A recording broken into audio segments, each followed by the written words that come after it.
മൗല കോഗ്നിഷനിലേക്ക് എല്ലാവർക്കും ഒരിക്കൽ കൂടി സ്വാഗതം. ഇന്ന് നമ്മൾ സംസാരിക്കാൻ പോകുന്ന ചില ചുരുങ്ങിയ കാര്യങ്ങളാണ് പറയാൻ ഉദ്ദേശിക്കുന്നത്. അതായത് കേരളത്തിലുള്ള ചില രാഷ്ട്രീയ സംഘടനകൾ, മതസംഘടനകൾ, അതായത്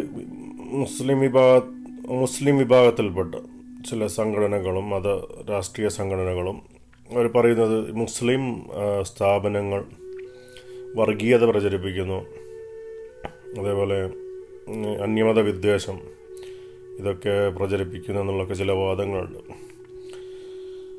അപ്പോൾ പറഞ്ഞു വരുന്നത് 1999-2000 കാലഘട്ടത്തിൽ നമ്മൾ പഠിച്ചത് ഹൈസ്കൂൾ കുട്ടമ്പൂർ ഹയർ സെക്കൻഡറി സ്കൂളിലാണ്. അത് കഴിഞ്ഞ് നമ്മൾ ഈ +2 പഠനത്തിന്, ഹയർ സെക്കൻഡറി പഠനത്തിന് ജോയിൻ ചെയ്തത്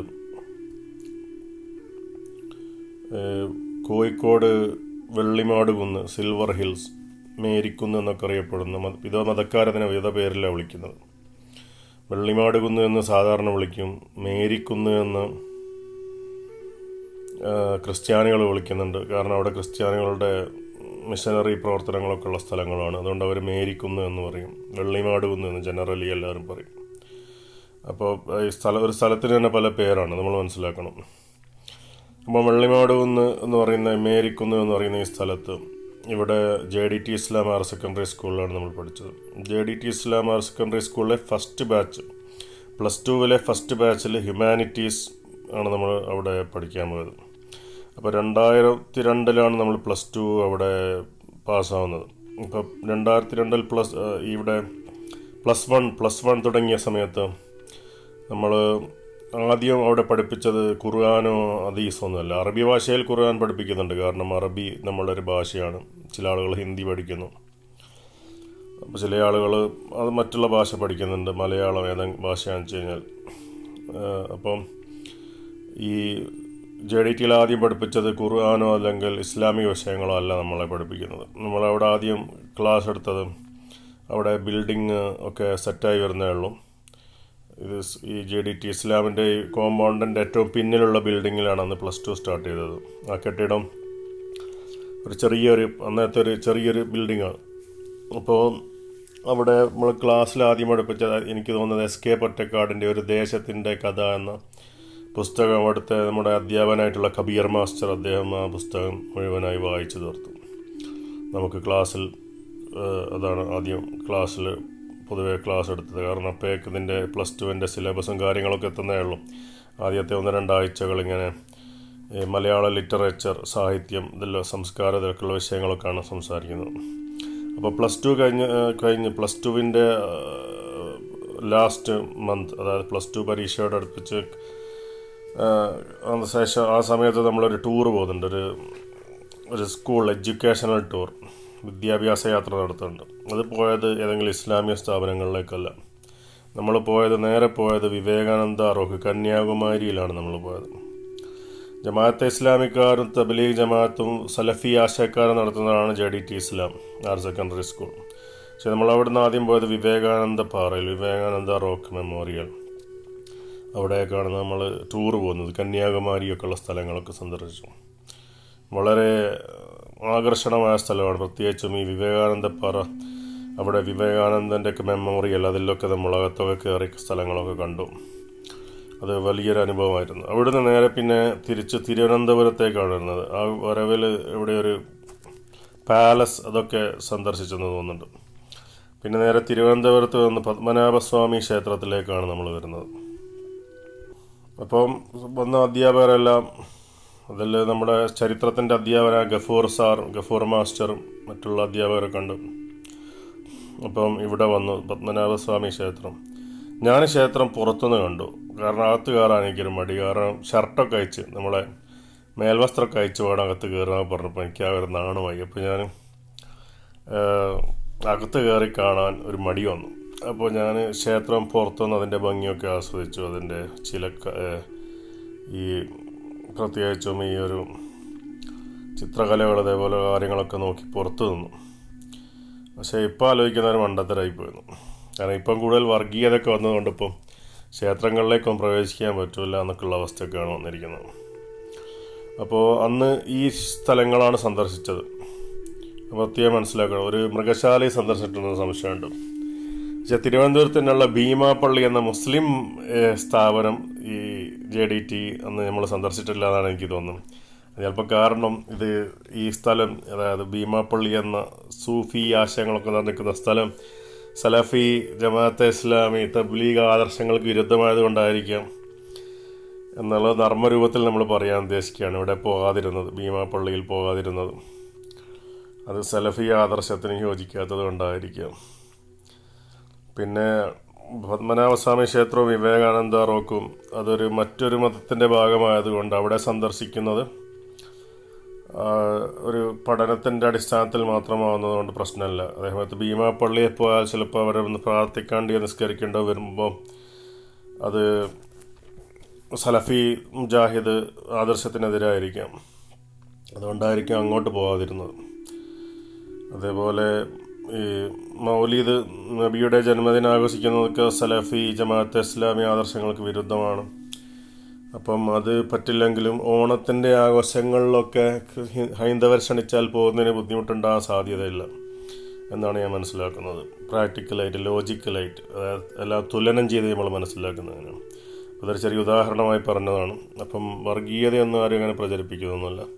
മതത്തിൻ്റെ ഉള്ളിൽ മതസംഘടനയ്ക്കുള്ള ഇടയിൽ വർഗീയതയുണ്ട്. അതേപോലെ മതങ്ങൾ തമ്മിൽ കേരളത്തിൽ വർഗീയതയില്ല.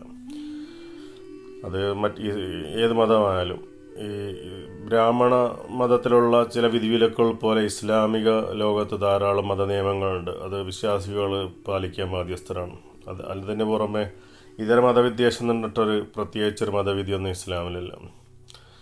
അപ്പോൾ ഖുർആനിൽ തന്നെ പറഞ്ഞിരിക്കുന്നത്, നിങ്ങളെ ഉപദ്രവിക്കാത്തവരോ നിങ്ങളെ ഗൃഹത്തിൽ നിന്ന് അടിച്ചു പുറത്താക്കാത്തവരുമായി നിങ്ങൾ സൗഹൃദമോ സ്നേഹമോ സ്ഥാപിക്കുന്നതിന് തെറ്റില്ല. അത് നന്മയുള്ള കാര്യമാണ്. അള്ളാഹു നന്മയെ ഇഷ്ടപ്പെടുന്നതൊക്കെയാണ് ഖുർആനിൽ പറഞ്ഞിരിക്കുന്നത്. അപ്പോൾ പൊതുവേ ഒരു കുഴപ്പമുള്ള കാര്യമല്ല എന്നാണ് ഞാൻ മനസ്സിലാക്കുന്നത്. അതായത് ഇതര മതങ്ങൾക്കിടയിലുള്ളൊരു വർഗീയത ഇസ്ലാം പ്രചരിപ്പിക്കുന്നത്. മതത്തിനുള്ളിൽ ഇസ്ലാമിൽ വർഗീയത ഉണ്ട്. അതെന്ന് പറഞ്ഞു കഴിഞ്ഞാൽ ഈ മതവിഭാഗങ്ങൾ, ആദർശങ്ങൾ തമ്മിലുള്ള വർഗീയതയും വിഭാഗീയതയാണ്. സുന്നിയും മുജാഹിദും തമ്മിലുള്ള വിഭാഗീയത, സുന്നിയും ഷിയായും അല്ലെ ഷിയായും വഹാബികളും സലഫികളും തമ്മിലുള്ള വർഗീയത, അത്തരത്തിലുള്ള വർഗീയത എല്ലാ മതങ്ങളിലും ഉണ്ട്. ക്രിസ്തു മതത്തിലാണെങ്കിൽ പ്രൊട്ടസ്റ്റൻ്റ്, കത്തോലിക്കർ തമ്മിലുള്ള വർഗീയത, അതിൻ്റെ ഫലമായി യൂറോപ്യ രാജ്യങ്ങൾ ധാരാളം വർഷങ്ങൾ യുദ്ധങ്ങൾ ഉണ്ടായിട്ടുണ്ട്. മധ്യകാലഘട്ടത്തിൽ ആംഗ്ലോ ഐറിഷ് വാർ, ഇംഗ്ലീഷുകാരും അയർലൻഡുകാരും തമ്മിലുള്ള യുദ്ധം. കാരണം അയർലൻഡുകാർ കത്തോലിക്കരാണ്, ഇംഗ്ലണ്ടുകാർ പ്രൊട്ടസ്റ്റൻ്റുകാരാണ്. അങ്ങനെയുള്ള പ്രശ്നങ്ങൾ ഉണ്ടായിട്ടുണ്ട്. അതേപോലെ ഹൈന്ദവതയിൽ പണ്ട് കാലത്ത് ശൈവരും വൈഷ്ണവരും തമ്മിൽ സംഘർഷങ്ങൾ ഉണ്ടായിട്ടുണ്ട്. ഈ നമ്മുടെ ഈ സിനിമ ഉണ്ടല്ലോ, മറ്റേ ദശാവതാരം, അത് തന്നെ തുടങ്ങുന്നത് അത്തരം സംഘർഷങ്ങളൊക്കെ പ്രതിപാദിച്ചുകൊണ്ടാണ്. അപ്പം അതേപോലെ ഉയർന്ന ജാതിക്കാർ താഴ്ന്ന ജാതിക്കാർ തമ്മിൽ സംഘർഷങ്ങളുണ്ടായിട്ടുണ്ട്. അതേമത്ത് ഉയർന്ന ജാതിക്കാരും മുസ്ലിങ്ങളും ഒത്തുപോകുന്ന അവസ്ഥ ഉണ്ട്. താഴ്ന്ന ജാതിക്കാരും താഴ്ന്ന ജാതിയിൽ നിന്ന് പരിവർത്തനം ചെയ്യുന്ന മുസ്ലിങ്ങളും വളരെ അടുത്തടുത്ത് സഹവസിക്കുന്ന അവസ്ഥകൾ കാണുന്നുണ്ട്. അപ്പോൾ കൂടുതൽ പ്രശ്നങ്ങളുണ്ടാകുന്നത് സാമ്പത്തിക ഒച്ചനീചത്വങ്ങളുടെ പ്രശ്നങ്ങൾ കൊണ്ടാണ് നമ്മൾ മനസ്സിലാക്കുന്നത്. പണമാണ് ഈ ലോകത്ത് ദൈവം, ഗോഡ് ഓഫ് ദിസ് വേൾഡ് പണമാണ്. അപ്പോൾ പണത്തെ ഉണ്ടാക്കാൻ പ്രവർത്തിക്കുന്ന ഈ ആളുകളും ആരാധിക്കുന്നത് പൈശാചിക ശക്തികളെയാണ്. അപ്പോൾ അത് നമുക്ക് ലോകക്രമങ്ങളിലൊക്കെ കാണാൻ പറ്റും. വളരെ ഇല്യൂമിനാറ്റി, ന്യൂ വേൾഡ് ഓർഡർ സിംബോളിസംസൊക്കെ പിശാചിലേക്ക് വിരൽ ചൂണ്ടുന്ന ചില അടയാളങ്ങൾ കാണാൻ പറ്റും നമുക്ക്. അപ്പോൾ അതൊക്കെ വേറൊരു തരം, അതൊക്കെ നമുക്ക് പിന്നെ സംസാരിക്കാം. പക്ഷേ ഈ മതങ്ങൾ ഒരിക്കലും കേരളത്തിലോ മറ്റുള്ള ഏതെങ്കിലും സ്ഥലങ്ങളിലോ അങ്ങനെ ഒരു വർഗീയത പ്രചരിപ്പിക്കുന്നതായിട്ട് എൻ്റെ ശ്രദ്ധയിൽപ്പെട്ടിട്ടില്ല. അപ്പോൾ മുസ്ലിങ്ങളുടെ ആചാരങ്ങൾ പിന്തുടരാൻ പാടില്ല എന്ന് ഖുർആനിലും ഹദീസിലൊക്കെ പറയുന്നുണ്ട്, ബൈബിളിൽ പറയുന്നുണ്ട്. എഫെസിയൻസ് 5-ാം അധ്യായം, എഫെസ്യർ 5-ാം അധ്യായം ഇതിലൊക്കെ പറയുന്നുണ്ട്, കൊറിന്ത്യർ എന്നുള്ള പുസ്തകത്തിലൊക്കെ.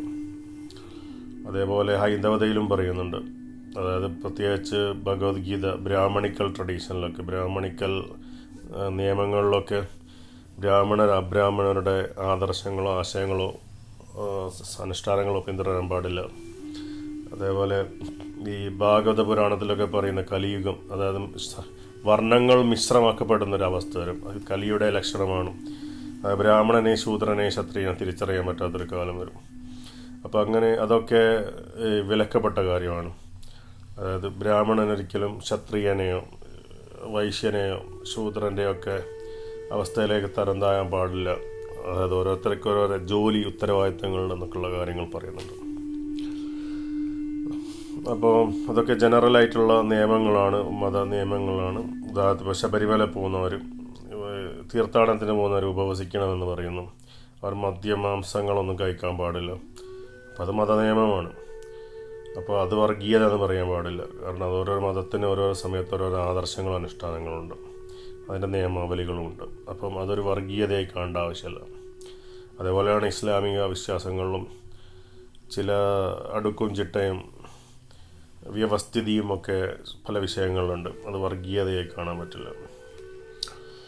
അപ്പോൾ വർഗീയത എന്ന് പറയുന്നത് ഡിസ്ക്രിമിനേഷൻ, വിവേചനത്തിൻ്റെ അടിസ്ഥാനത്തിൽ, അതായത് മറ്റൊരാളോട് ശത്രുതയും അതേപോലെ അനീതിയും കാണിക്കുന്നതാണ് യഥാർത്ഥത്തിൽ വർഗീയത. അതായത് സ്വന്തം ജനങ്ങളോട് നീതിയും അതേപോലെ അന്യായമായ നീതി സ്വന്തം ആളുകളോട് പുലർത്തുകയും മറ്റുള്ളവരുടെ അന്യായമായി അനീതി കാണിക്കുകയും ചെയ്യുന്നതാണ് വർഗീയത. അപ്പോൾ ഈ വർഗീയതയെല്ലാം ഇന്നിപ്പോൾ തെറ്റിദ്ധരിപ്പിച്ചുകൊണ്ട് വർഗീയതയ്ക്ക് പുതിയ നിർവചനങ്ങൾ നൽകിയ ജനങ്ങൾ ചെയ്യുന്നത്. അതായത് ഒരാളിപ്പോൾ ഒരു മുസ്ലിം ഇപ്പോൾ ഒരു ഹിന്ദുവിനെ വിളിച്ച് വീട്ടിലേക്ക്, അന്ന് പെരുന്നാളാണ്, പോത്തിറച്ചിയും ബീഫ്, അതായത് ബീഫ്, പോത്ത്, ആട്, മാട്ടിറച്ചിയും ചോറും കഴിക്കണമെന്ന് പറഞ്ഞു. പക്ഷേ ഈ ഹൈന്ദവ സുഹൃത്ത് ബ്രാഹ്മണനായിരുന്നു. അപ്പോൾ ആ ബ്രാഹ്മണനായ ഹൈന്ദവ സുഹൃത്ത് പറയുകയാണ്, സോറി എനിക്ക് വരാൻ പറ്റില്ല, കാരണം എനിക്ക് ഇതൊന്നും കഴിക്കാൻ പാടില്ല. അതേപോലെ ഒരു ക്രിസ്തു മതവിശ്വാസി മുസ്ലിമിനെ വിളിച്ചു. അപ്പോൾ പോത്ത് ഈ മറ്റേ ഈ ഇറച്ചി ഉണ്ടല്ലോ, പന്നി ഇറച്ചി വിളമ്പി. മുസ്ലിം പറഞ്ഞു എനിക്കിത് കഴിക്കാൻ പറ്റില്ല, സോറി, എൻ്റെ ആതിഥ്യമൊക്കെ ഞാൻ സ്വീകരിച്ചു, പക്ഷേ അതെനിക്ക് മതവിരുദ്ധമാണ്, ഭക്ഷണമാണ്, മതത്തിൽ അനുവദനീയമല്ല എന്ന് പറയുന്ന വർഗീയതയല്ല. ഒരു ബ്രാഹ്മണൻ ഈ ബീഫ് ഇറച്ചി നിഷേധിക്കുന്നതും അത് കഴിക്കില്ല എന്ന് പറയുന്നതും വർഗീയതയല്ല, അത് അവൻ്റെ മൗലികാവകാശമാണ്.